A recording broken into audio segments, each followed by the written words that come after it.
to Level Sync, a Final Fantasy XI podcast with your hosts, DA Soccer, Lost Time Lord, and Quetch.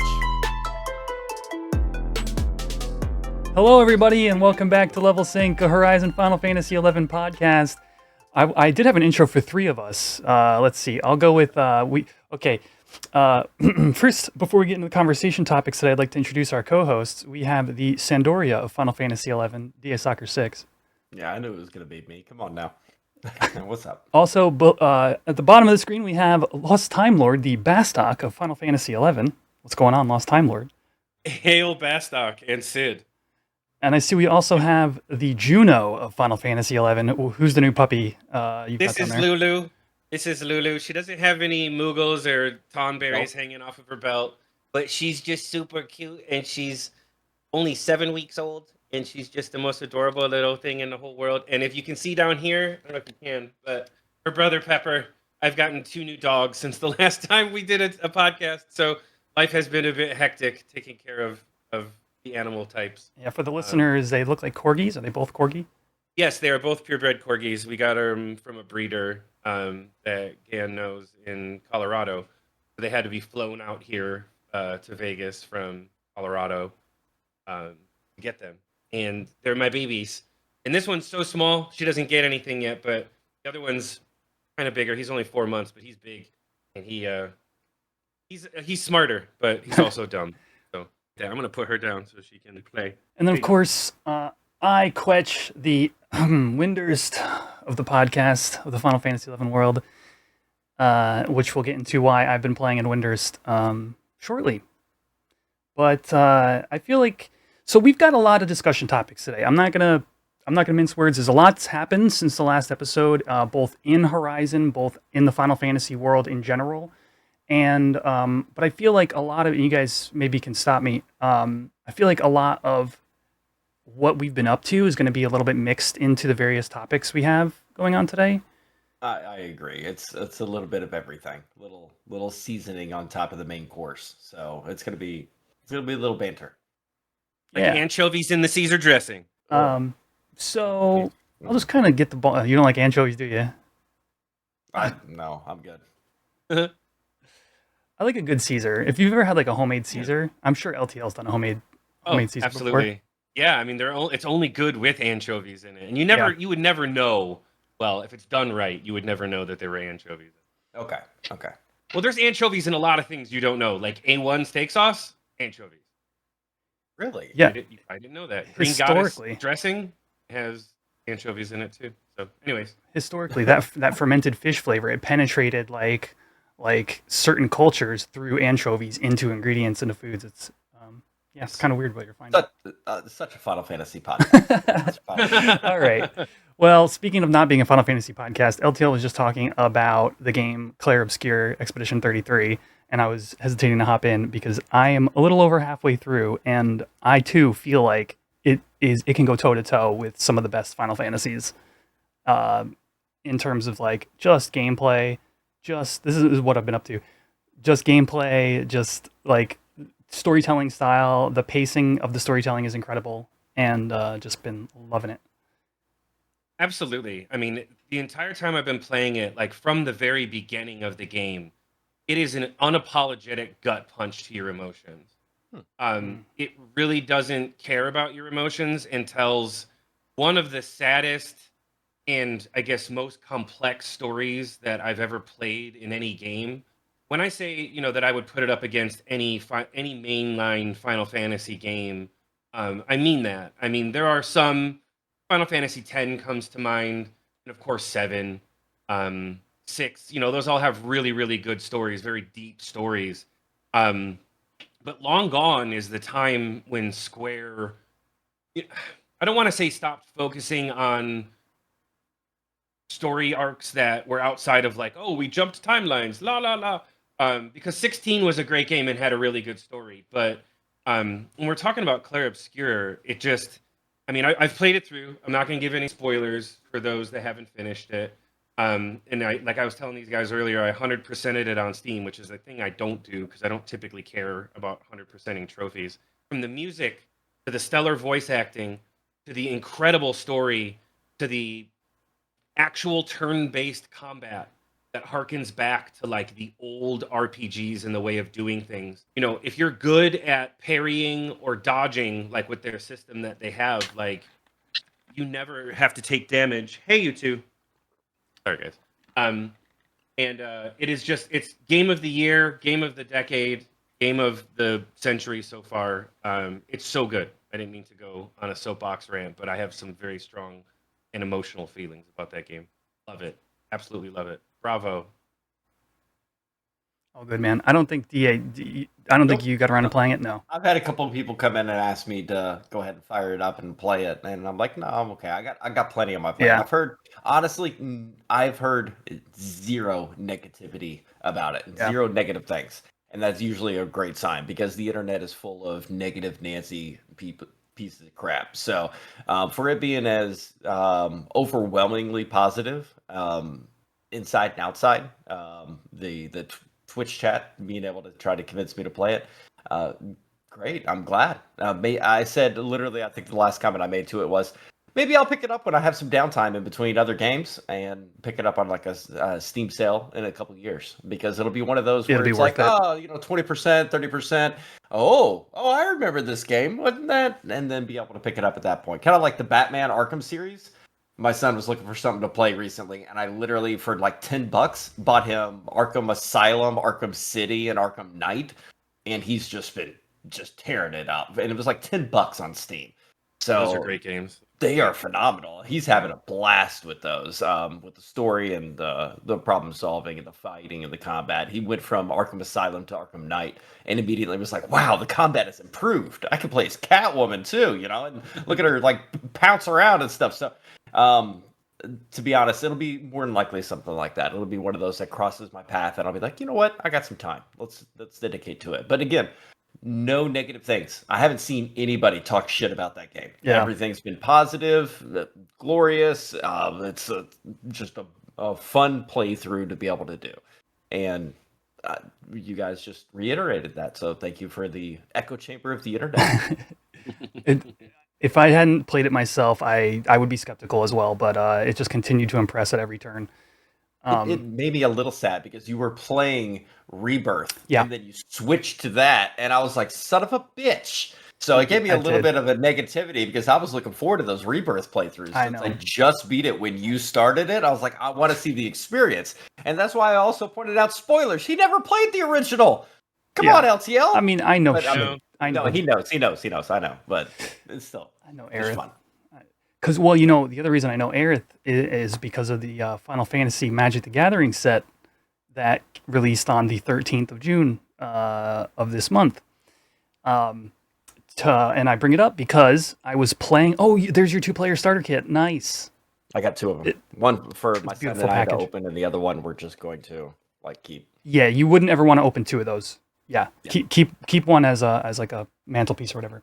Yeah. Because I was playing Expedition 33 on Sundays, and then what happened was, the pre-release date for the Final Fantasy Magic the Gathering crossover was coming, and I had actually planned to go and play at the pre-release with some people from my Link Shell on Horizon.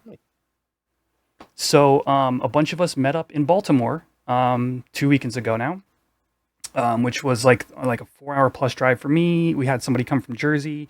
We had somebody else come from, I'm not sure where the other person was from, but it was like more west, and they drove like 4 hours and change as well, 4 or 5 hours, and we all just got together. We had never met IRL, and we played in the tournament. It was insane. It was really cool. No invite for me? I would have drove up there. Come on now. Would you have? Yeah. How far is Baltimore from you? 8-9 hours, I guess. Okay. Damn. I don't know, man. Maybe next time. But I just wanted to bring it up because obviously we're Horizon Final Fantasy 11 podcast, but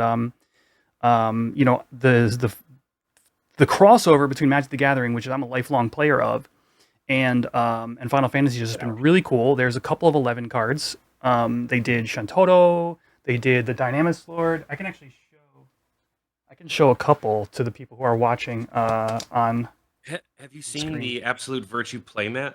Yes. Oh, dude, I know some people who My ordered it. God, Speaking, that is yeah, so we'll cool. dive into that about Thanos. But go Okay. ahead, yeah. Here's the Adventures in Vana'diel card. It's kind of hard to see, but it's actually not a great card in Magic. I mean, people play it in a lot of different things, but it's not like it really doesn't fit the art. But you can see the Taru and the Mithra and the Human. I want to it's collect some beautiful. of the 11 ones. I'm Yeah. a huge Final Fantasy fan, but I want to collect some of the 11 ones. My brother-in-law hit me up with, he sent me a bunch of pictures of like Final Fantasy 7 ones he got. And I was like, any 11s? And then he sent me a few of them. He's like, not too many. I was like, oh, there they are. Yeah. There's Windy, you know? Windurst is on a land. Yeah. Yeah. I thought that was pretty cool. And then we all signed together. We all signed this. This is the Dragoon's Wyvern. It's the it's literally it's supposed to be like the job unlock quest basically. When you put the Wyvern into play, you also get a 1/1 hero. So you get a like little level 1. No, none of that. It's pretty plain, but it comes with a 1/1 hero. So you get your Dragoon and you get your Dragoon's Wyvern. And this is from 11. You can't really see it, but down at the bottom of the card it says FF11. And we all signed it together. This was all of us who met up on that day. We all signed the card, and it's a little memento. And it's really cool because these are people who like I've been playing in the end game scene of 11 and demo with for 2 years now or whatever. GM Dave, I literally started playing on Horizon with. We were playing retail together before Horizon dropped, and he was there, and we had a great time. We went out and got some Korean barbecue, and we just talked about like fighting H&Ms and like just like other Link Shell dramas happened in the past, and talked about other geeky stuff we're all into. And it was like, I just want to say, like, meeting people IRL that you've met in game. I've never done this. Maybe you guys have. Maybe you guys have been to conventions or something for like games you've played. But I just felt like I got to know them like way better. It's like I know your personality, and now I've met you, and now I put those two things together, and it's like, I don't know. It was just really one of the best experiences I've had in gaming. I met 2 IRL people at 2 different TwitchCons. One was unexpected, and no, 3. One was unexpected, and then a dinner with somebody else, and then a brunch with a couple years ago at that TwitchCon. But being able to like sit down across from them, because you'll sit there and you'll start off with the banter of like things you're common with, like Final Fantasy 11, and then you actually just like dive into other shit. It's so great to be able to kind of make that bond with people. IRL, especially when you're sitting behind a screen and yelling at them and being able to just, why'd you do that ability, and blah blah blah blah. So it's really good to be able to have that connection. It's something special. It's something you will always hang on to. Yeah. LTL, have you met any fans? The first TwitchCon and the second TwitchCon. The first one, you remember way back then. We had a much more rabid fan base. Like when I was at the first TwitchCon, like people would like, not going to sit here and say like, oh, I was so famous, people recognized me as I was walking around. But there was a few times when like we were walking through places and people were like, oh, hey, LTL, what's up? Oh my God. Awesome. And there were people who were fans of mine, you know what I mean, who were also there. And I don't think the first TwitchCon was as huge and like crazy as like, subsequent ones have been. So there was a few people. But then there was one, I don't remember what year it was, 2018 maybe. I went to with the Flaming Monocle and Ayase and some friends, and we got an Airbnb, and it was like during the height of like my cooking stream stuff.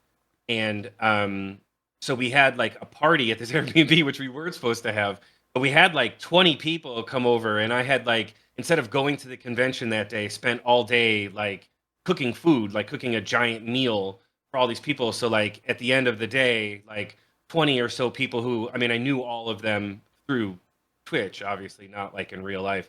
They all came and we got to hang out, like people from Australia, people from across the country. So yeah, I've met quite a few people that I know through Twitch in real life. Not because I was a superstar, but because I had friends who were their friends and we all wanted to meet up and stuff. So that was pretty cool. I can't say, I guess the only time I've ever gone to a convention for MMO playing was I went to a BlizzCon back in 2008, I think. And they had back then like a like your guild meetup spots, like, for your server. Like you could go to like, if you're on this server, you can meet up here or whatever. And I don't really think I met anyone, but I remember that being like a possible thing. I don't think I've met people that I know strictly through 11, I don't think I've met in real life, exception of one person. Would you like to? What are you trying to say, DA? Would you like to in a few months, LTL? Hold on. You want me to head out and meet you people? I have a better segue. Okay. So right before we began recording this evening, I was actually watching the finals of MagicCon Las Vegas, which is the Pro Tour of Magic. It's got a bunch of feeder tournaments that all feed into regionals, into the Pro Tour, where you need to be invited in order to go. And because Final Fantasy released this month, this Pro Tour is considered Pro Tour Final Fantasy. It is where the first time, like, people have been able to use the Final Fantasy cards index legally for like 10 days now or something like that. And and literally the finals was going on just before we recorded. And the one guy's deck had Vivi in it. Vivi is an extremely powerful pushed card for the new set. The other guy's deck had very few. The one Final Fantasy card it did have was Suplex, like Sabin Suplex from FF6. And literally, there's a train on the card, so they run that joke. Yeah, if you're a fan of Final Fantasy and of Magic, and you haven't seen this set, definitely check it. There's so many inside jokes on all the cards and stuff like that. And speaking of Vegas, well, before you move on, real quick, I saw on, I think it was Reddit today. I saw somebody post that they had tried to sell their golden chocobo card, like, you know, like the super rare one or whatever, 77 in existence. Yeah, they tried to sell it for 50 grand. I don't think it sold, but somebody had it up for 50 grand. Do you know if it's graded or not? I have no idea. Okay. It was just a headline that I saw, and since like not super into Magic and like, you know, didn't really, I mean, I don't want to say I don't care, but it's not like, oh my God, I got to find out what's going on with that. I just saw the headline that somebody was trying to sell their golden chocobo for 50 grand. And actually, before we move on to Vegas, Dia, you want to say something about Thedos? Because I know he went and got a playmat, right? He got the AV. Oh yeah. What else were you going to add into that? He's actually bringing that to Vegas for everybody that's going to be there to sign. So when you're talking about the signing and the playmat and everything, it all fit together. So yeah. Great. So we've mentioned previously in the podcast that there is a Vegas meetup. The website ffxi.vegas will bring you to the Discord where you can find further details. But since our last episode, I was not confirmed at that time. I am, in fact, confirmed now. I've got my plane ticket. I've got my hotel. And, you know, I click the check mark on the in the Discord. Thank you. It's hard to make reservations when it's like 15 people that have confirmed and booked, and 15 people, yeah, we're going, but we're not gonna confirm or anything. It's hard to like book reservations on stuff, so I appreciate that. Thank you. Yeah. And there's actually more information in the Discord now about, like, we're going to go eat together. We're going to have lunch at this spot. Then if you'd like to join, there's going to be the karaoke on the Saturday night, anything Friday night. Anything you want to point? Yeah. You want to take over from here, DA? Yeah, karaoke Friday night. That's basically people flying in, getting everything situated. If they don't live in Vegas already, LTL, getting into their hotel rooms and everything else. But karaoke, drinks. I tried to convince Al to be able to do Forget About Dre with me in karaoke. So we're gonna see how that goes. He said he needs a few drinks, so I'm up for it. After that, we are doing a morning kind of brunch as the first, like, I would say, quote unquote, official event. We're figuring out details on it. We'll have it's loosely structured right now, but as time gets closer, we'll have some stuff nailed down. Like a pool cabana kind of situation for being able to hang out, being able to spend some time out and about throughout Vegas. It'll be my first time there, so I'm looking to be able to explore a little bit. I've already been told by some Vegas natives, stay on the strip or get shot and stabbed. So I'm pretty good. What? Look at how face. That was priceless. Stay on the strip. Stay on the strip. Anyways, I'm staying with it. Before you defend your city. I'm not gonna defend Vegas. No, okay, cool. So I think that's a bit extreme. After that, we're looking at, you know, an actual official like dinner kind of situation where we're gonna take a group photo either before or right after. A lot of socializing, and then we're gonna have a bar crawl after that. Next morning is kind of like a do your own thing before everybody flies out. So we got a loose itinerary. Hugin's actually posted it on that link in the on the Discord, but definitely use that link because it takes you to a website he actually set up, And as details roll out, we're going to be able to get those out. He's also working on something with the hotel right now to be able to see if we can make it a little bit easier for people coming out. Get like group rates based on the fact that we're all attending the same. I think the only thing hanging us up right now is number one, the communication levels of the person that he's working with. But number two is making sure that the people that have already booked can get like a reimbursement or a restructure of. It would be kind of bunk if we had to like cancel our reservations to re-reserve to get the like special price or whatever. Like it doesn't make sense. So we're gonna have details. Like I said, we're supposed to have a meeting yesterday, but that got pushed back a little bit. But I am super excited about it, mainly because we've been on this podcast now for 2+ years, and I've never met any of you. I've known LTL for how many years has it been now? Like 8 or 9 years. Yeah.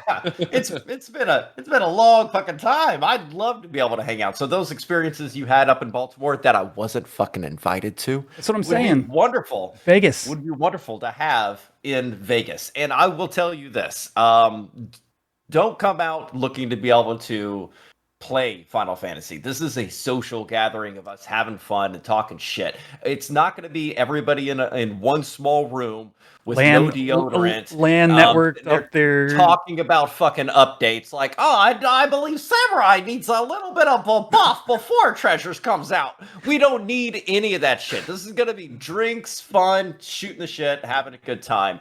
It's just a personality. Enjoy yourself. And I will say, there's some things being worked on the back end that I would encourage, if you're on the fence, maybe just say, throw that hat in and come, because there's going to be some special things, I'd say, that are developing or working on in the backside. I will say, so it's not too cryptic. I will say maybe there might be a little swag for people from some there's people. There's definitely something special being worked on for that. Yeah. And it's just a picture of me in my skimpy blue mage outfit. Is the swag that everybody gets to take home. I'll have it signed for you. Hope you're excited. What's the mythic for blue? Tizona. Oh, the Tizona? Tizona? Yeah. He's a banana sword? Oh, I've got a banana sword. There you go. You knew where I was going with that. You knew where I was going with that Tizona. I will say, to caveat what DA said, is there will be playing of Final Fantasy, but that would be drafting the Final Fantasy Magic the Gathering set. You mentioned Thanos is getting a playmat. I will be drafting that. I will find a day over that weekend or a part of a day to just jam drafts with people, whoever's coming. If you're a Magic player, let's jam some draft or just some games, whatever. I think that would be super fun. So I'm definitely looking forward to that. I'm super hyped about this trip. I mean, yeah, I'm legitimately down for it. We need to do something as a podcast, because again, it's our first time hopefully all being there. LTL can't run away. So I mean, you and I already confirmed Quetch. Well, here's the thing. And okay, so like we're doing this live, I guess, talking about this. And I know we've talked about it before, but like it sounds like the entire time that you guys are there, you have stuff like planned, right? Like, is there any wiggle room to like get out of like doing stuff? Only the brunch and dinner. Right, I'm not averse to driving to the strip. And I could pick you guys up and bring you back to my house and cook for you.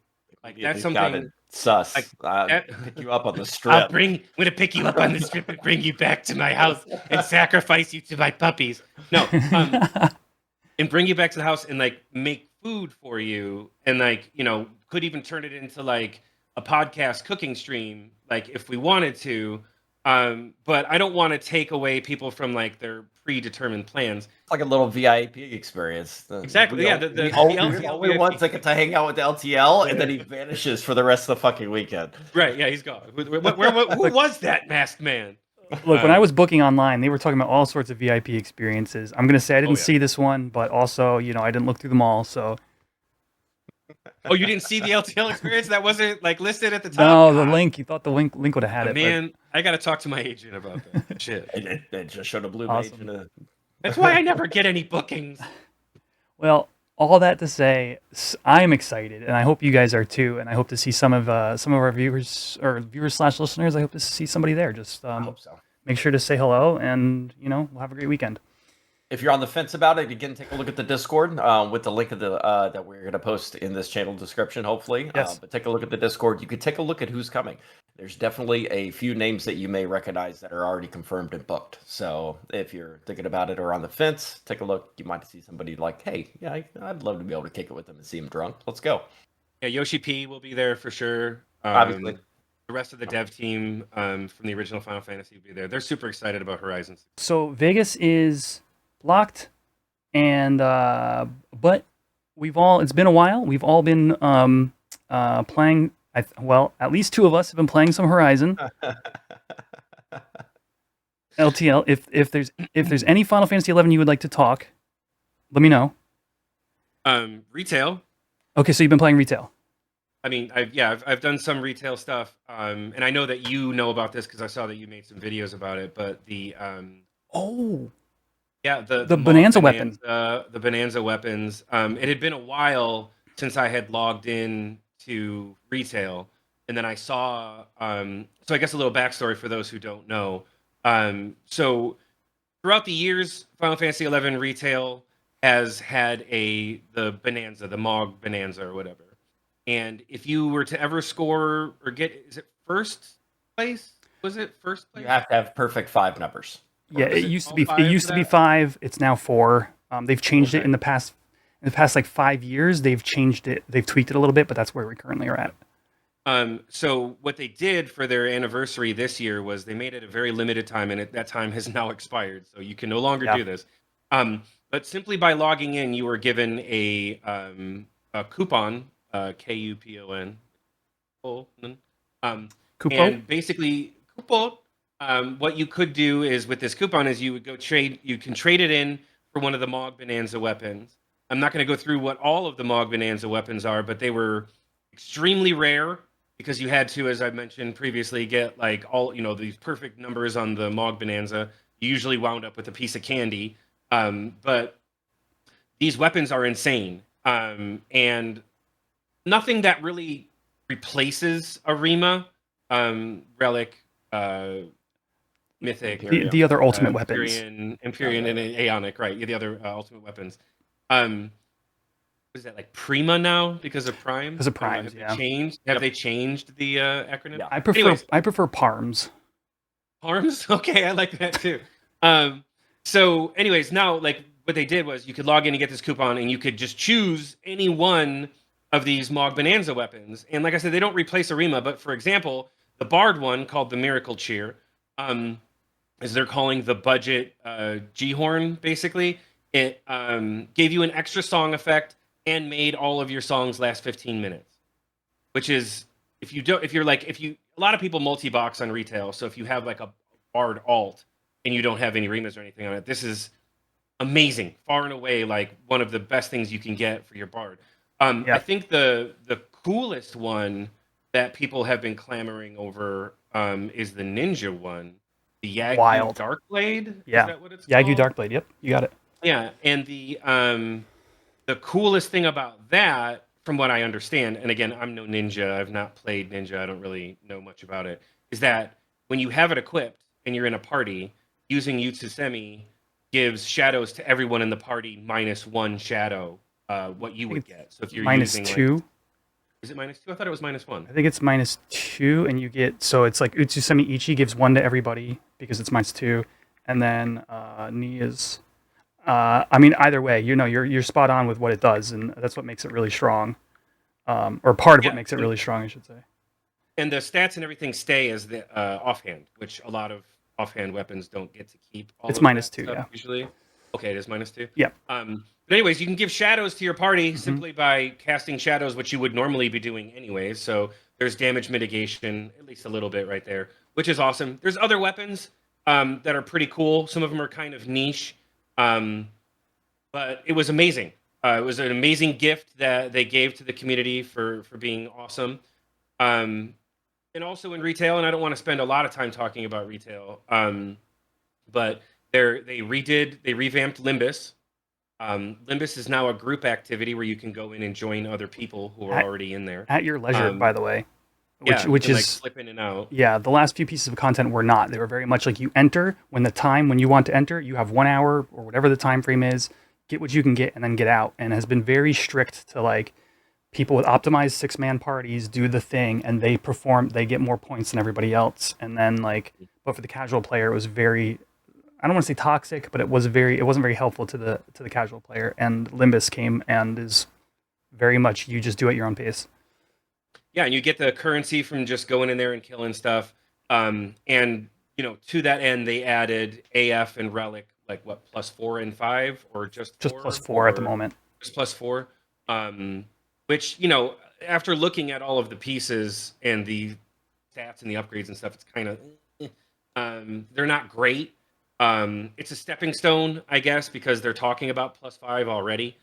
So maybe +5 will be better. And but it, you know, if you're optimizing gear and stuff, the +4 is, you know, ultimately better than the +3. Yeah, for context, it's like plus a handful of stats and attack and accuracy. Yeah. It's like literally just a stat upgrade, like an eye level upgrade, but they don't actually change the eye level. Yeah, it doesn't add anything crazy to it or anything, but it's pretty cool. You can tell that the dev staff for retail is, you know, giving it a lot of thought. I think that the 14 raids, which, you know, haven't spoken about that yet, but did you see the screenshots for the new one? I mean, it's on my list. I'm happy to pivot over to that now. You got it on there? Okay, yeah, but we can hop back. Go ahead. Finish. Yeah, no, I can leave that be. I just didn't know. I didn't know if that was part of the plan. Anyways, I think that there's a lot of renewed interest in 11. Maybe they've put new people on staff. I don't know the reality of that, but it's pretty awesome, and I'm really excited for the things that they've done and added to retail. It's pretty fantastic. Yeah, I think it's a good time to be a retail player for sure. A lot more chatter about it in my streams and in my Discord. And I can only see Limbus improving from here. I think it was, if anybody else had played Odyssey when that first released, it's very much like that, and that is bare bones. You go in, you do the content, you get the points, and you can get these marginal upgrades. But once they add bosses, or once they add +5s maybe, or whatever, I think it's going to be very interesting content for people to sink their teeth into, as opposed to just being something to go and do, which right now it just kind of is. Yeah. I would like to hop over to some Horizon stuff. I know, DA, I'm gonna ask you what you've been up to. We're this far into the podcast, but I know you've been playing a lot, and I mean, you've also been playing like PoE 2, you know, as well. PoE 1. Oh, PoE 1. Yeah, they have an update every 2 months now. 2 months, PoE 1 update, PoE 2 update 2 months later. And then it's every 2 months I can have a new PoE league. And this league is phenomenal. They have trusts. I can hire a mercenary and you can gear them up and they have their own abilities. I absolutely love it. You can see the bags under my eyes. You can literally see the bags under my eyes from playing it that fucking hard. What I've been up to, first off, I want to say level sync. Level sync is a 64 white mage hardcore now, guys. We're getting ready for a mat fight. We are getting ready for a hardcore mat fight. And I'm ready to rock and roll. That means I have gotten 214 levels on white mage on Horizon.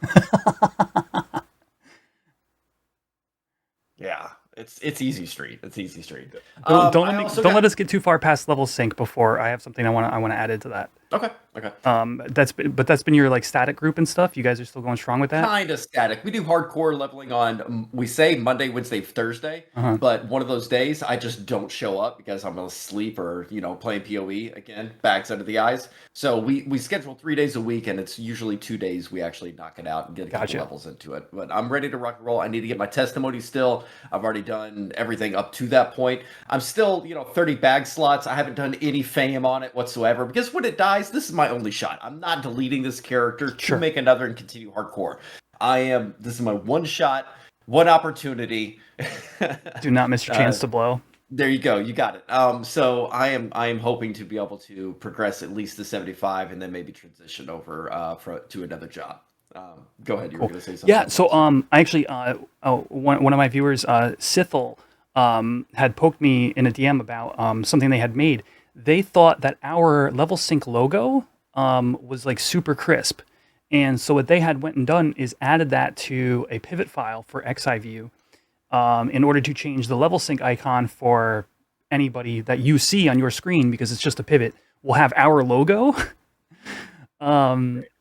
instead. And I'm going to say, scream at one point. I think somebody clipped it, and you were just running by, and I was like, "Oh shit! Look at that! That looks nice." Yeah. So I just wanted to say I will post that in our Discord if anybody wants to swap their level sync icon to ours. Like, I think it's really cool, and it's a cool project.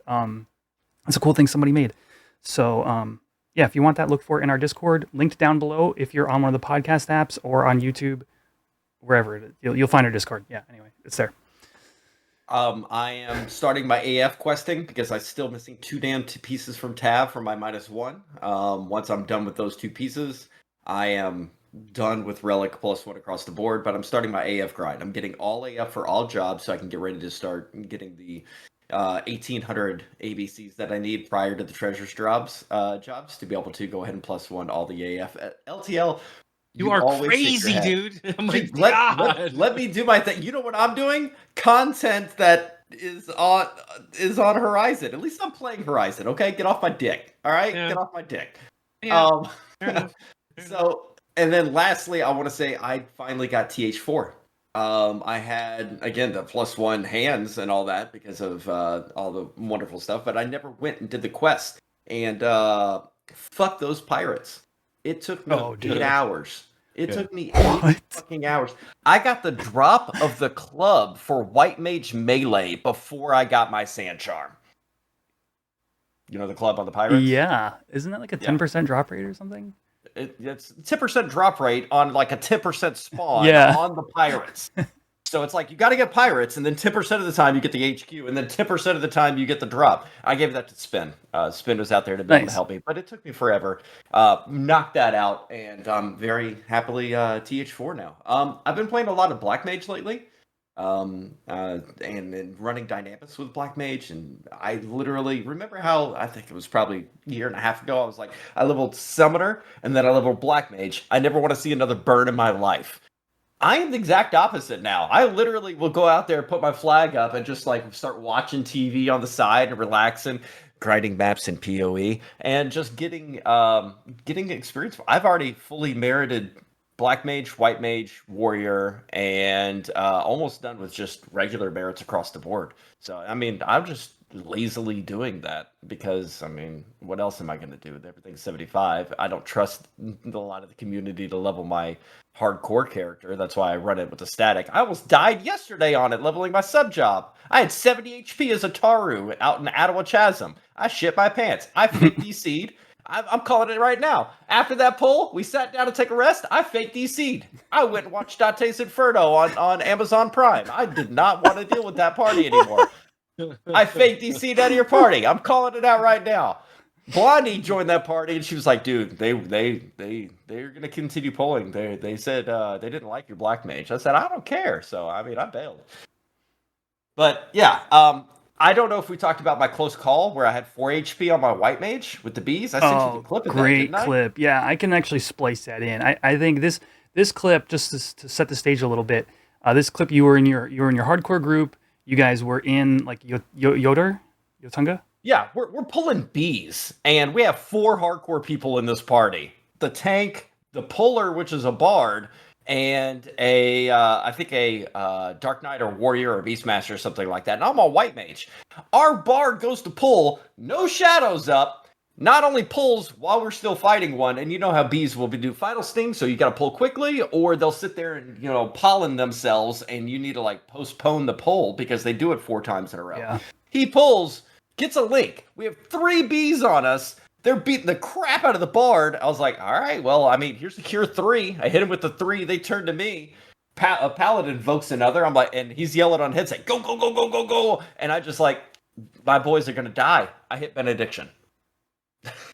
I was like, I'm saving everybody. I hit benediction. All right, I'm gonna pause it there because we'll play the clip now.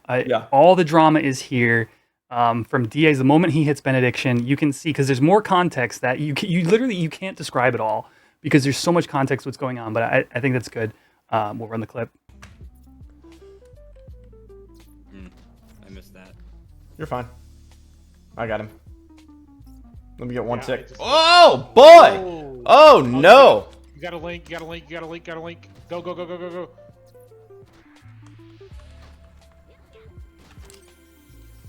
All right, everybody out, everybody out, everybody out. Ooh. Where the fuck did that second one come from? I'm dead. I'm gonna die. That's it, boys. GG's. I had 5 HP when I warped. Did I? Oh my God! What the fuck? I live. Survive! I live. I live. Oh! Where did that second one come from? I don't know, but you almost died. I hit that Betty and I was like, I'm fucked, boys. And then we're back. So, Yeah. yeah, That was great. Yeah, perfect. So hardcore's been a lot of fun. I haven't had too many difficulties, a lot of close calls, a lot of butthole puckering on there. It's enjoyable, but I would say I wouldn't be doing that content unless if I'd had other things to do. It's kind of like raising chocobos. If I had, like in retail, if I had things to do, I wouldn't be raising chocobos. But if there wasn't anything to do, I'd raise chocobos. It's like content that you can do. It doesn't take it's not a negative to the server, but it's just there because I am bored. Yeah. But running with my group has been phenomenal. Running with my group has been, I would say, the best experience I've had on Horizon in a year or two because of the headset, the communication, calling it out. We love Lights Day. I mean, we plan out at the XP parties around Lights Day because of Forgot those about waters those. and stuff like that. Oh, Yeah. the Lavopolis water. Yeah, dude. I got 3 stacks on level sync. We're rocking and rolling. But I would say the crew that I play with has been it's made the experience better than almost any other experience I've had on Horizon.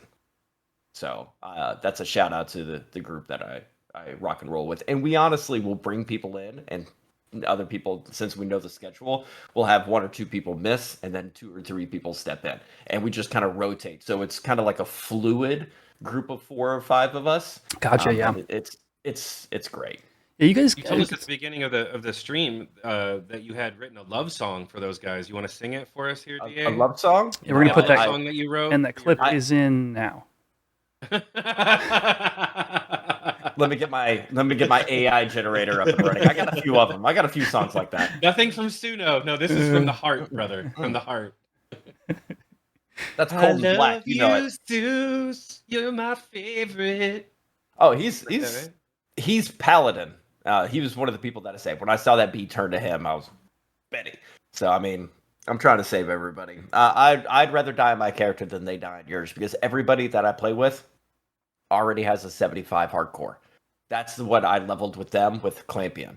So I got Clampion to 75 non-hardcore, so I can always sacrifice myself if need be. And then I was like, fuck it, why don't I do it? So they all have 75. I'm the newbie. So I'm just hoping to get my first 75 hardcore. Oh, Yeah. Speaking of hardcore 75s, didn't something happen recently? Dude, Yagado Priestess. Mm-hmm. The first player on Horizon to hit all job 75 hardcore. Across the board. Phenomenal. I have not seen them around. One and only. I have not seen the I've seen them a wings. few times. Yeah? I haven't seen the wings in game. I'd but take I've a seen break them too. I'd take a break too. I wonder where they are. Oh, probably like touching grass. Yeah, my watch is over. My watch has ended. Uh, Pass the torch. Jesus, man. Congrats to them. Yeah, it's wild. Really, I didn't know them personally. To be honest, I didn't know they were in the running for it until somebody messaged me or somebody said on my stream they had like one job at 70 and one job at 72 ready to go, and I was like, oh, you're kidding me. And then like the next day it was like, bam, got the message in on Horizon, and it was like all 75s. So, yep, only 2 years and X number of months. Was there a message commemorating the person getting all 75s to hardcore? Was there a server message? Yeah, it was a special message. Oh, that's yeah. cool. It was like a little bit more flowery than your normal hardcore 75 message. Nice. It's like, yeah. Anyway, yeah, big rest to them. Speaking of hardcore, DA, do you have anything else that you want to go over for what you've been up to? Dive into it. I have feelings about what you're diving into. Okay. Go for it. I am currently part of a group testing. We are playing on Horizon and with a self-imposed rule set that is essentially Ironman. It is no AH, no Bazaar, no trading with people who aren't in your 6-man group. It is specifically 6-man Ironman. 3 groups of 6 are playing this right now. Again, no AH, no Bazaar, only trading within your 6 people. That's about it. But those 3 things are huge, right? Because your economy is stuck to what you 6 can acquire or craft. Mm-hmm. Whether that be through farming or missions or quests. And even crafting, you have to farm every piece of items to craft it. So unless it's buyable from an NPC, yeah. So correct. So you're learning which NPCs carry what, how much of it they carry. You're learning, should I excavate in Tarangi or should I go to Ottawa for NPCables? Like, yeah. So Final Fantasy 11 Iron Man mode. We are also, our group is hardcore. There are 2 groups that are hardcore, 1 group that is not. And what's so hardcore mean for a group of 6? For a group of 6, it's 6 total deaths amongst your party. So while we each start with die like 5 times. What's that? And you're good. The tank can die like 5 times, yes, and you're good. And we can still reach our goal. And by goal, I mean reach the end of the test period and then delete our characters, because it's not supposed to go on forever. It's just to see how the game functions if you play under these rule sets, what snags you hit, and just see generally how it goes. So you won't be doing the anniversary quest with those characters? No! Thankfully, we do get the 5 satchel slots, or we get the satchel period by having our accounts linked. Like, that's cool. Like, and retro achievements, actually, that's the other 5. So we do get that, which is super helpful. Like, I don't think we could do it without the satchel. It's so much random bullcrap in my inventory. Because all of it's used, and you're like Indians back in the day. You use all the buffalo. Dude, it's literally all parts of the buffalo. For the first day, we were hoarding, like, what are they, insect wings? Like, because somebody wanted to do cloth craft, they needed them for fletchings. But slowly but surely, we've been like, okay, guys, we don't need insect wings anymore. But you can NPC those. But, here's the list of items I still need, whether it be like sheepskin or whatever. So can your group of 6 like enter an alliance with other people and do content with them, or is it like you guys are in an island on your own and you can never play with anyone else? So, but okay, can you alliance with other Iron Man groups? Currently, no. As the way the self-imposed rule set is no. You're limited to 6-man. So you could never do any content beyond 6-man content. Correct. Again, with it as it is. And actually, this is a good time for me to preface, because I'm curious about your follow-up here. Preface that there's no code for this game mode. It is just a self-imposed rule set. We were given a 4th character slot, so we could test without that worry for the time period. But as we are currently playing, no, there'd be no alliances. Interesting. Yeah. I mean, I wonder what the plan is for that in the future, because obviously, like, playing a character through to 75, like, aside from like the obvious achievement of doing it that way, which is crazy to even think about doing, like, if you can't do any alliance content, like, what, that kind of kills a lot of the fun of Final Fantasy 11 at the end, right? Like, the end game is a real question. Yeah, I agree. Like, you couldn't even get an optical hat. You couldn't get anything from Kieran. You couldn't get, any of that kind of like god stuff. So it'd be interesting to see what they plan to do with that. We were actually talking about that particular thing on stream today. I kind of think there's 2 ways to go about this. And I know you guys, like, so feel free to, like, jump in if I'm just, like, talking about things that maybe don't make sense, because I've been really involved in this, and, like, if you haven't been, like, literally on my streams, like, you might not know exactly what I'm talking about, so I might just be saying things. All that to say, today on stream we were talking about what does the end game look like for this, and I felt like there's kind of 2 different ways you could go. One would be seasonal, where it's like you have a 4th character slot, everybody gets it, and you have 6 months to get your full AF and defeat the Shadow Lord. So at the end of that 6 months period, your character gets deleted, and you get a cosmetic for your main or whatever. which to me kind of solves that issue of like, what is the end game loop? Well, there's not really an end game loop. There's literally these goals. You can meet it with these 6 people. You have this limited amount of time to do it. And if you do it, you get a special prize. And then there is like an end game where your Ironman keeps going and going and going. Now, if you're going to you either keep it locked to 6-man like you want, which is what, honestly, game mode's super fun. I definitely want to touch on that more. I've really been enjoying it. But it's like you have to then dev like 6-man BCNMs or something for the Ironman people to have something to do, because they're not going to go Camp Fafnir with an alliance of Ironman people. You know what I mean? There's like, what is the end game that we know currently? What is it for an Ironman person? It's kind of nebulous at the moment. So that's kind of like the other path, is like develop more content for that game mode. Dia, you said you had maybe some thoughts about this in general. Is there anything, say whatever. I'm not like saying like, I'm not like white knighting this game mode. I'm just 6 months for the seasonal. I love the seasonal idea. Yeah, sure. I prefer the seasonal idea than taking time to be able to make content for a game mode you created out of thin air. Sure. So I love the seasonal idea of it, but why the 6 months? Because in my thought process, because of how much of a grind it is to do everything on your own or with your crew, it makes everything a lot slower. I would put it at a year. Just make it anniversary to anniversary, like birthday to birthday. So a new one is born when the new year starts. And then you do a 1-year turnaround. Yeah, we're like certain milestones that you can accomplish for, like I said, cosmetics for your character. Yeah, we're like a month in, and literally today was my like taking my advanced job bard out to the dunes for the second time, leveling from level 17 to 22, and we spent a few hours leveling. So I'm on my advanced job. I'm rank 3. It's about a month in. I'm feeling like by the end of the next month, we could be heading towards Shadow Lord. Which by the time you get to Shadow Lord, you're looking at maybe another month. We can be starting to look at AF, given that's like 2 days a week we meet and level. We do some stuff in the off time. So for me, it was totally arbitrary to answer your question. I feel like we'll be past that by the end of month 3. So I felt like it would be a good goal, because you're looking at 6 people who have to like get their schedules to line up to be able to go level with each other or do missions with each other.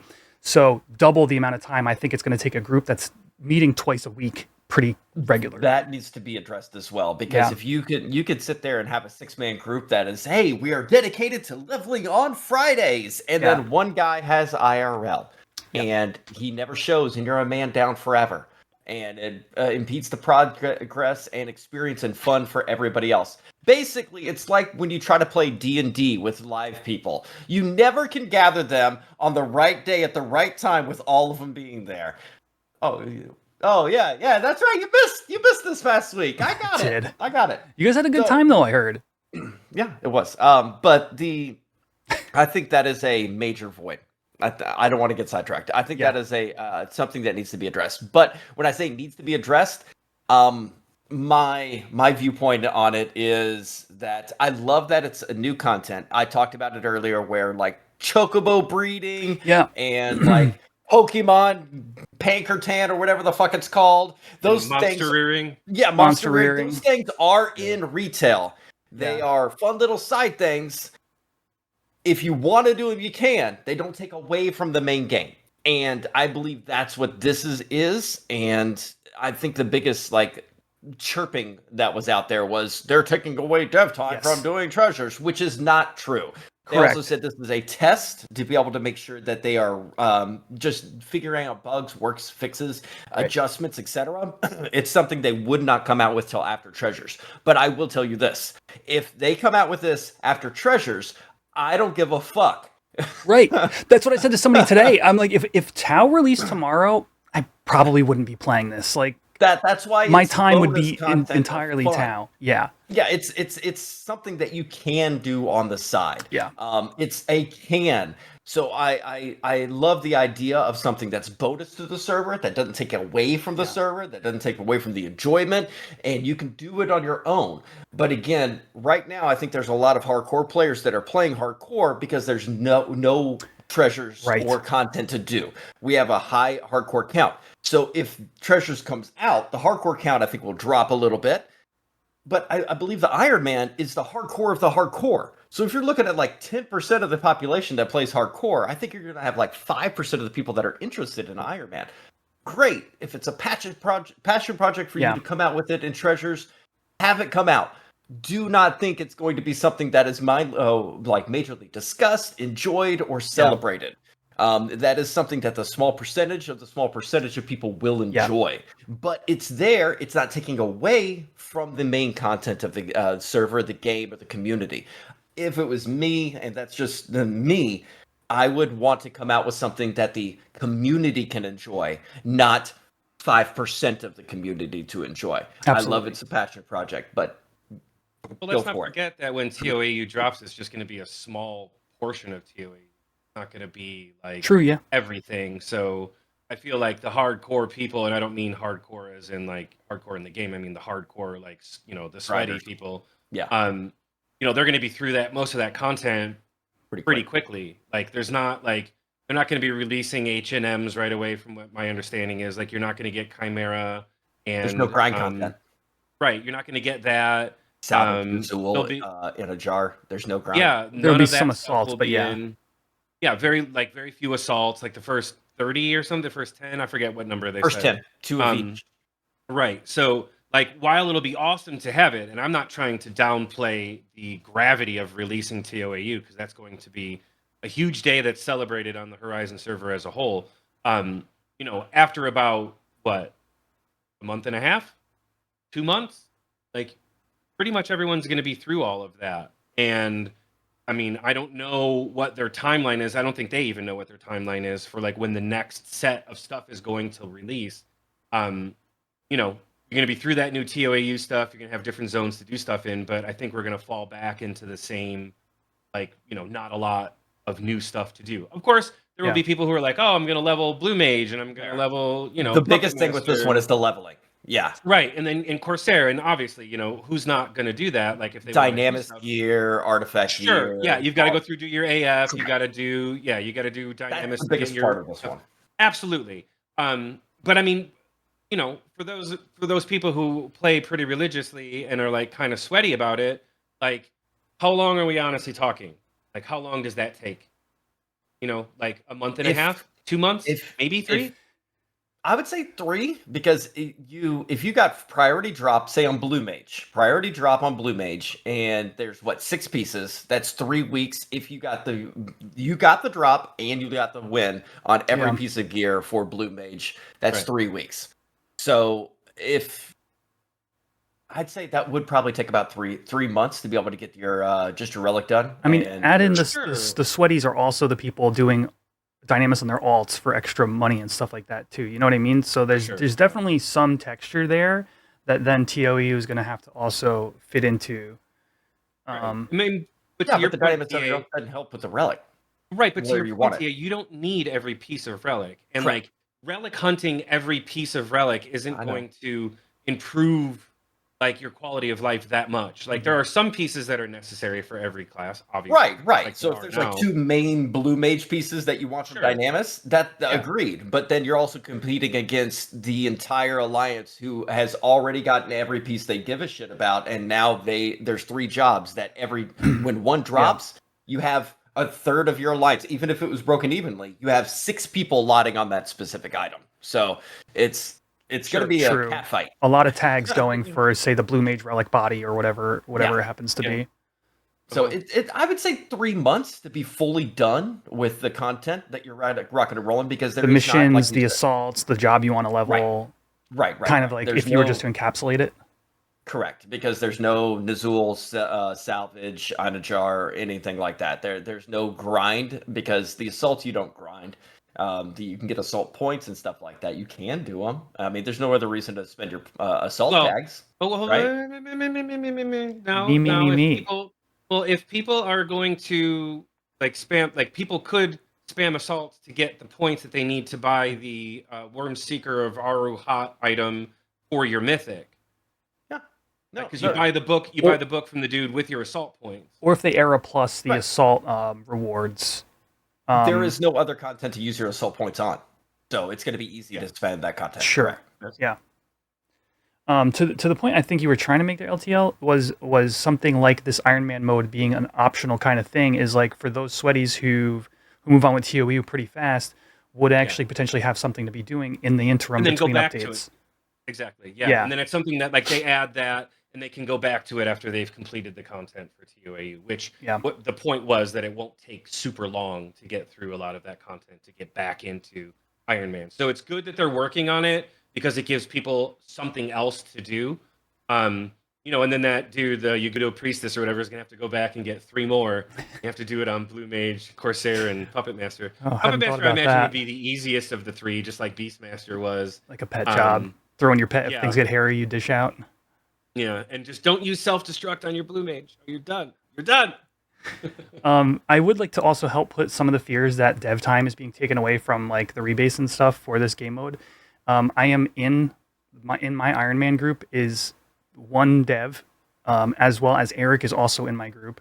But one dev who was literally working on rebase during the morning, this was like a Saturday of last week, was working on the rebase and then came and joined us for a few hours to be a part of the Ironman leveling group.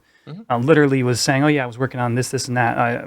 Transparency, it was just like it was like a database for like NPC items or something like that, just to make sure that the module that they have matches what we have on Horizon for like era NPC databases. And it's like if a person were to say like, oh, the devs shouldn't be like playing the video game, they should just be deving for us. Like, I don't think anybody's reasonably saying things like that. And when I see a day where you go from working on the thing for the server and then coming and joining us for a few hours to EXP, is like, that to me sounds healthy. And like, I know that they're working on the rebase further because why? Why, friends? We got the Q2 update. What a segue, Quest. That was so fantastic. Beautiful. Today was Segway practice day. He's still proud looking at me. Let's go. We got a Q2. What do they call it? Yeah, Q2. I mean, I covered Q1 up my was screen. the 3 separate updates. Q2 The is Horizon XI Q2 2025 development update. Yes, a complete. I wouldn't say complete, but it's a big rebase progress post, basically detailing how far along they've gone. And I do have just one part to highlight here. There's a lot. I recommend everybody read it for yourselves. It's in the official Horizon Discord under the announcements section. And we've had a couple of episodes on the rebase itself. So this is one part I just want to read aloud to the people. Beastie was here on the show and was talking about how the rebase is going to be accomplished in February, which Beastie wrote this and is pointing this out. At that point, we were still getting things moving and organized, and only so much work could be done simultaneously. We are now well past that mark. If you've been following the announcements on the Horizon 11 website, stages 1 and 2 are complete, and we are currently deep into stage 3, which is refactoring and re-implementation. Once stage 3 is completed, we will move on to full-scale testing in stage 4, and then finally move all the changes to live. So deep into stage 3, refactoring and re-implementing, and then stage 4, full-scale testing. And that's where things are at, and that's super helpful. DA's laughing. What's up, DA? You just had your hand up to your ear and you were turned sideways reading a report. It looked like a news reporter on the street. I had to take my headphone out. Tom, I'm here on the road and it looks like we're talking about fourth I'm moving this shit. Coming down. It looked great. That's all. Go ahead. All right. There's been a huge There's accident been on the stage 205. 4 has now been... Okay, yeah, I get it. I see it now. That's why I was laughing. I'm sorry. But then they go on to point out that while people are asking for like a percentage of how far things are along, they don't want to give that in order to give a false sense of like where we are and where how soon things are going to release. We here at the Horizon XI Level Sync podcast recommend going back and re-listening or watching that episode to know exactly what Beastie's talking about here, because he takes a lot of time to go into great depth about exactly what all of that means. So it's time to revisit an old episode. I have a report right here that the viewers are going back and watching that episode. It's a fucking thing now. It's a fucking My producers are telling me that you need to go back and watch that episode. I do like how it was specifically pointed out. He's like, we're not going to give a percentage on this. And it made me think about LTL trying to get him to make a percentage on that episode. I do remember that. I tried so hard. Yeah, you did. You did. You're there. So if you could give you don't have to, but if you could. Is my AC coming through real bad? No, I don't hear it at all. You guys won't, I think, because of Discord. What's it called? Suppression or whatever. But I think the recording would have had it. I'll just leave it off. I'll be fine until we end recording. Yeah. So let's see.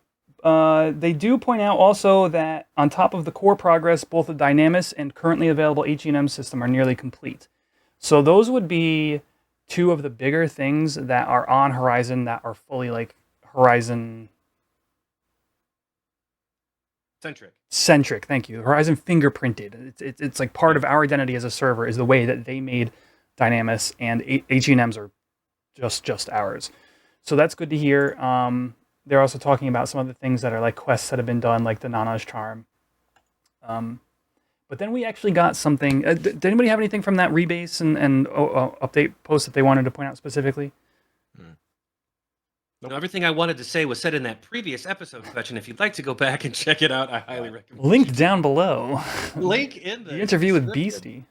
I hate it here. We did get something of vested interest to you, the listener, and that is the TOEU job cards for the 3 new jobs.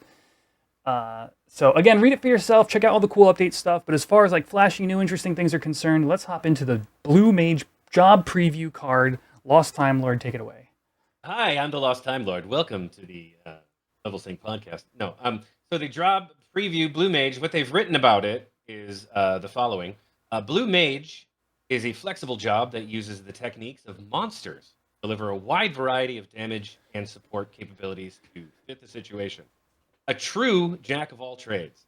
Blue mages can tank, support, deal damage, and even heal given the right preparation and strategies, although it sometimes struggles with being a viable option because of the focus on melee damage to supplement its spells, making MP economy difficult. That is the longest run-on sentence I've seen in a long time. Anyways, various changes have been made to the job trait system, give blue mages additional flexibility for MP economy, as well as changes to individual spell formulae to make them much more in line with MP efficiency expectation. So here they move on into a little bit more about what they're going to change on the Horizon server specifically. Some things in here that are kind of interesting. Additionally, a set of themed new spells have been scaled to the 75 cap that fill a variety of gaps in the Blue Mage toolkit, and previously lackluster or non-viable spells have been rebalanced to provide a new niche, including, for example, making some spells more attractive for conventional single-target tanking. Guess we'll have to go into that a little bit. Blue Mage tanking has never been like really super sought after from my recollection of 75 era Blue Mage. So it'll be interesting to see if they're pivoting some things to make Blue Mage a much more viable tank. I guess we'll find out. Finally, the Kilij class of swords have a new niche, and certain high-level swords added in TOAU are now attractive chase items for Blue Mage. You're going to have to start earning that DKP again, LTL. You know, right? Not sure what they would add to these swords. Perhaps like some dual wield goodness, or I would say blue magic, the stat blue magic, but I mean, they're going to have to do some changes to make that, I guess, more attractive. What I'm curious to hear about, and obviously they can't talk about yet, is like what are going to be the limitations for Blue Mage spells. I mean, as you may or may not know, and I know you guys know, a Blue Mage and their set, I guess, is built around which spells you equip, and that determines what their stats are and like if they can dual wield, et cetera, et cetera. So I'm really curious to see kind of like what limitations they're going to put on that, and if they've added any sort of new rebalanced like bonuses. Yeah, like if they've rebalanced like the bonuses that you get for putting certain spells together. Will we have to play and find out to learn what those are? Will they be listed? Will we be able to use Azure sets? I mean, it's part of the Windower base set thing, so I hope so. Stuff like that. I'm really curious to know, but I mean, they do have some interesting stuff here. I'm a little concerned that they called out conventional single target tanking specifically. But I guess we'll just have to wait and see what changes it is that they make. Blue was already, with its 75 kit, was already pretty good at multi-target tanking. Like if you just wanted to kite a bunch of mobs or something, Yeah. between Cocoon and Sheep Song and your other AoE enmity generation, Steel skin you could use too. exactly. You've got Yeah. You've got your damage mitigation. You've got your AoE hate. You've got your then self-generating enmity. I know that AoE sleeps too. Yeah, you can sleep. exactly. Both dark and light sleeps, which is choice. And then when you get to like current era, you have access to higher level spells that you would use on single targets. So it sounds like that's their intent, is to bring some of those down in order to see if Blue Mage single target tanking is a more viable option. Because you're already dealing with the damage mitigation and stuff there. So it would make sense that maybe if you improve that factor, you might see it.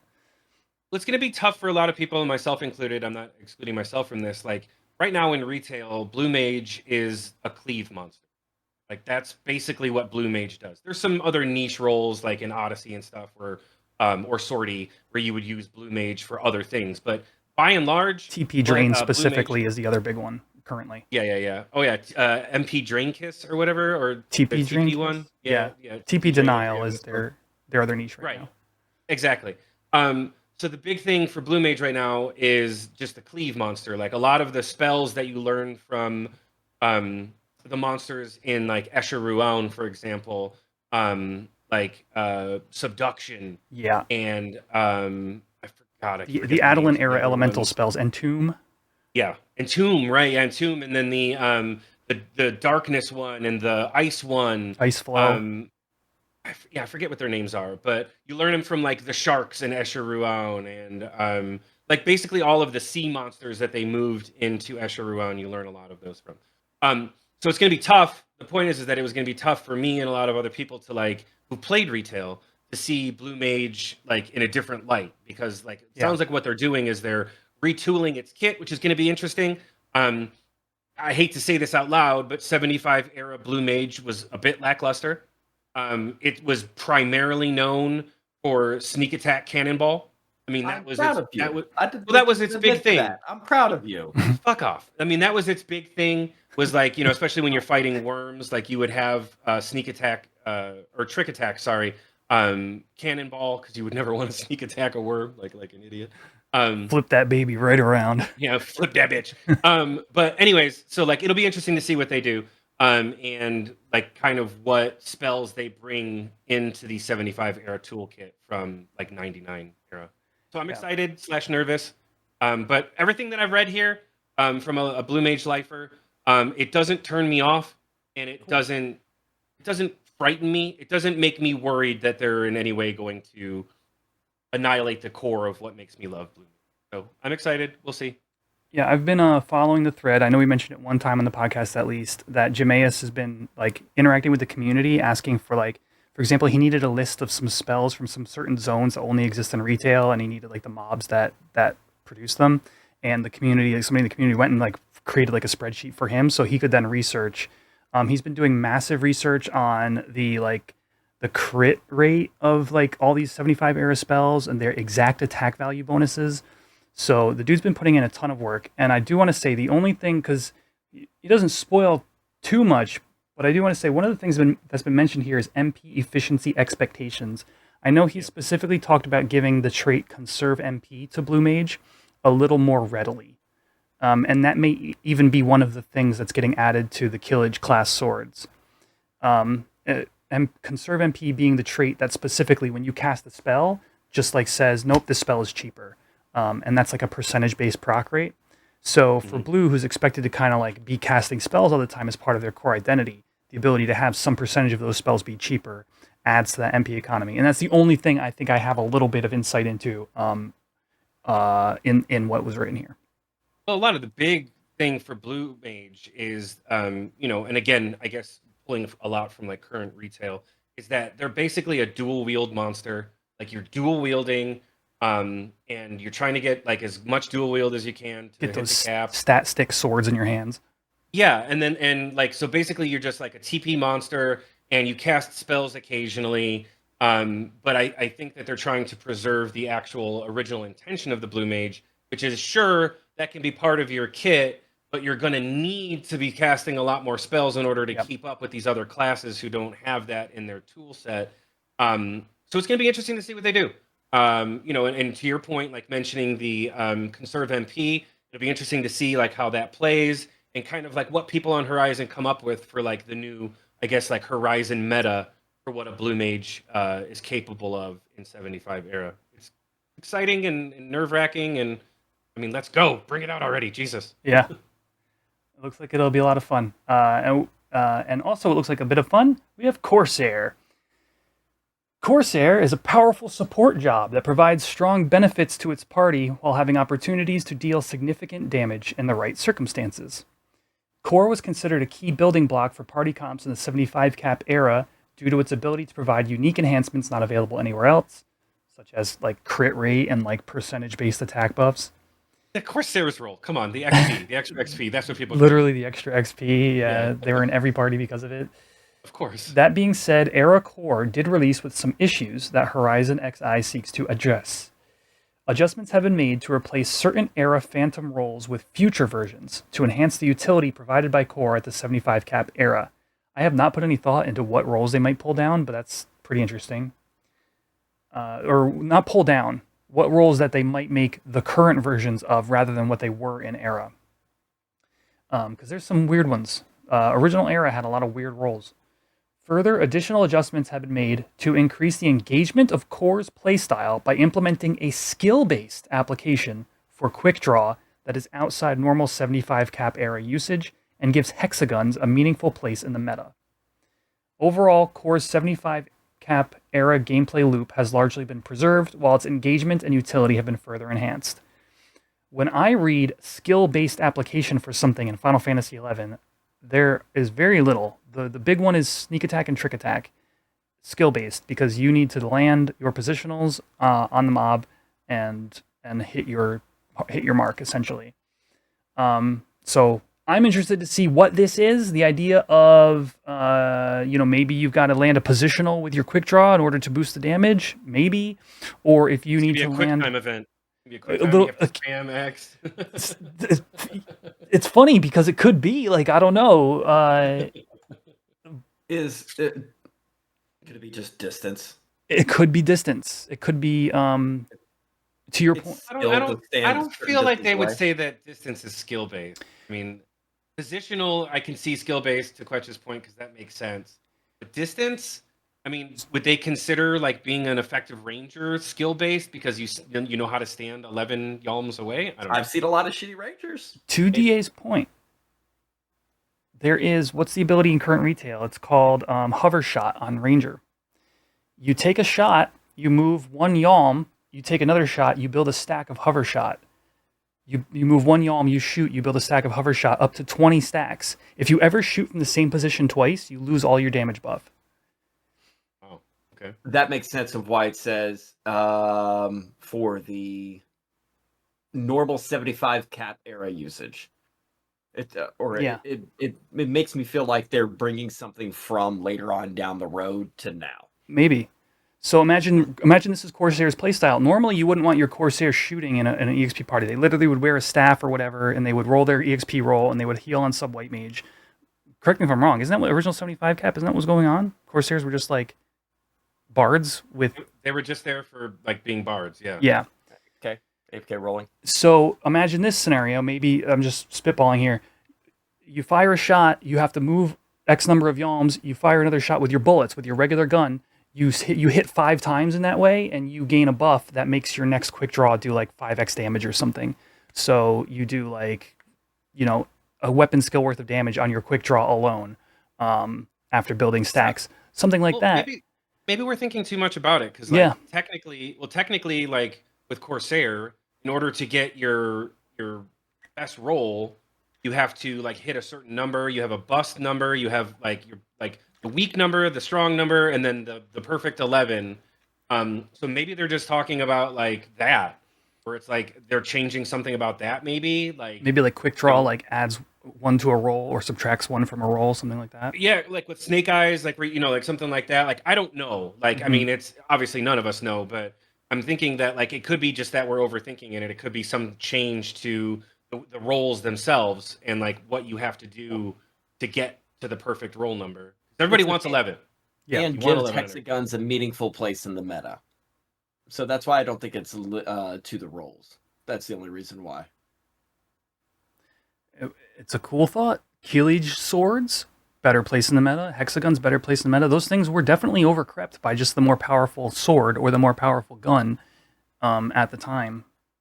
And I got a mental image of a Corsair doing kind of a pirate step back, like a dance almost, like a shimmy as he's shooting his gun over and over again. And that becomes the meta. Oh, no. the Corsair shimmy. All right, let's we're heading towards the end of the podcast here. Let's toss on over to Puppet Master to DA. Round us out.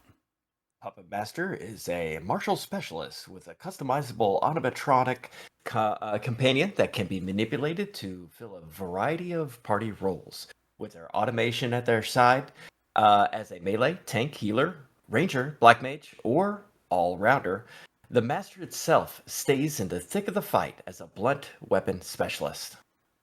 Adjustments have been made to PUP to improve the feel of automation control, improve master combat capability, and give a shiny new coat to some of those old-timey machine parts. It's actually automaton, not automation. Thank you, sir. Enjoyers of the job can look forward to alterations in gear trends and new or changed job abilities to yield an improved leveling experience.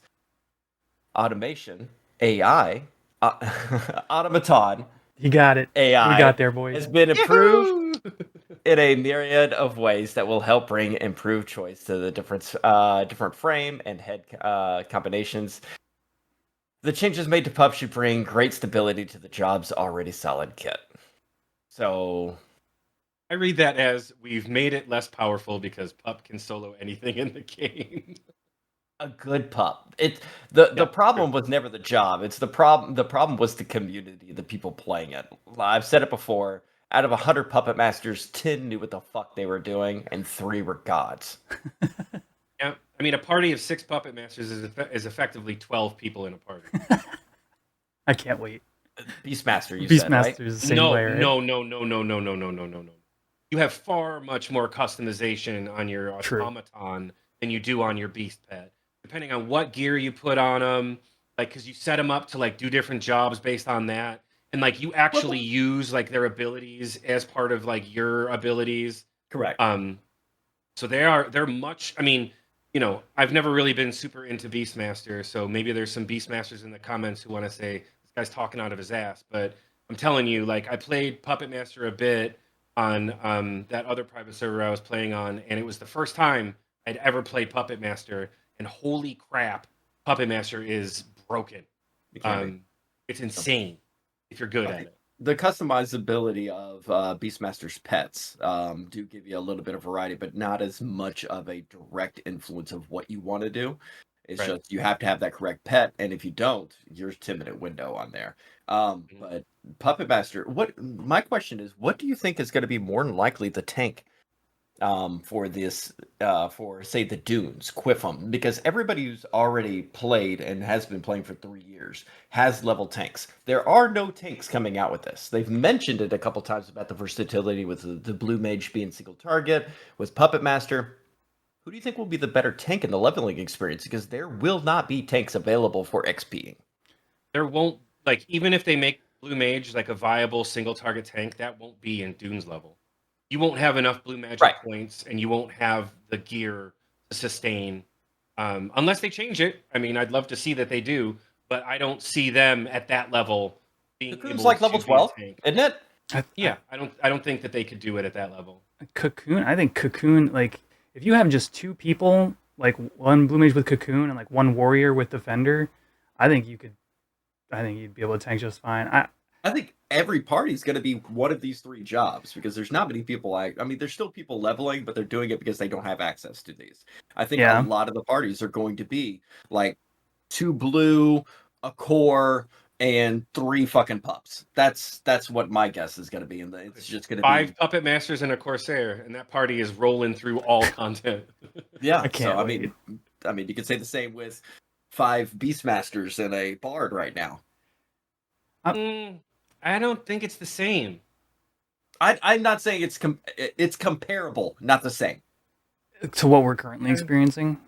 Yeah, well, like I did a Quiffin party with 5 ninjas and a white mage. I mean, Yeah, there's a lot of comparable on there, but I think the tank drought is going to hit hard. That's why I'm wondering which one of these is going to be the one when you're looking for filling that 6th slot to be able to have somebody get punched in the face. Who's it going to be? Is it going to be the pup or is it going to be the blue? 5 ninjas and a white mage. Isn't that like that meme picture of the 5 Oh, dudes yeah, with standing the- behind the couch with the girl on the couch? You know who the white mage was? You? EA Soccer. It was Hugin. Oh, Hugin. Oh, in was your Hugin. group. In your Yeah. group. Okay. I thought you meant in the meme. I was like, you? Oh, no. It was Hugin on the couch. All the ninjas behind him. We need that. We need that picture. I'm already now. thinking about how to Five make it. ninjas. Yeah. And That's Hugin's hilarious. Oh, a little my white gosh. mage tar who's sitting on the couch. Isn't Hugin a Mithra though? Yeah, he is. My bad. Yeah. Even better.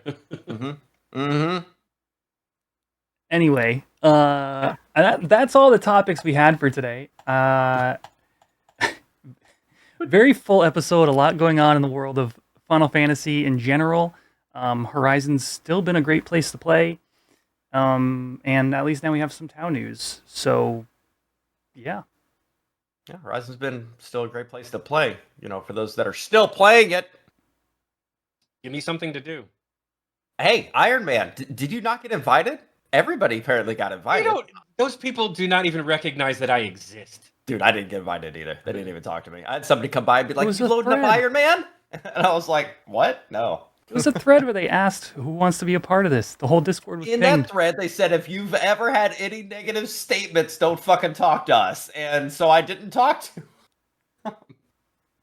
Anyway, I've never said anything negative. Geez, I should have signed up. They would have You signed me should've. on right away. That was great. anyway, looking forward to see everybody in Vegas. That's going to be awesome. Hopefully we get Tau soon. Anyway, stop by a stream, hop in the Discord. You guys know all the things. You can find us on Apple Music, Spotify, and YouTube. Level Sync Podcast. Tell your friends and the people you're playing Ironman with if you're one of those 18 people. Don't ban me. I love you, Horizon. Don't ban me. And we'll see you all in the next one, all right? Bye, everybody. Don't ban me, please. Bye.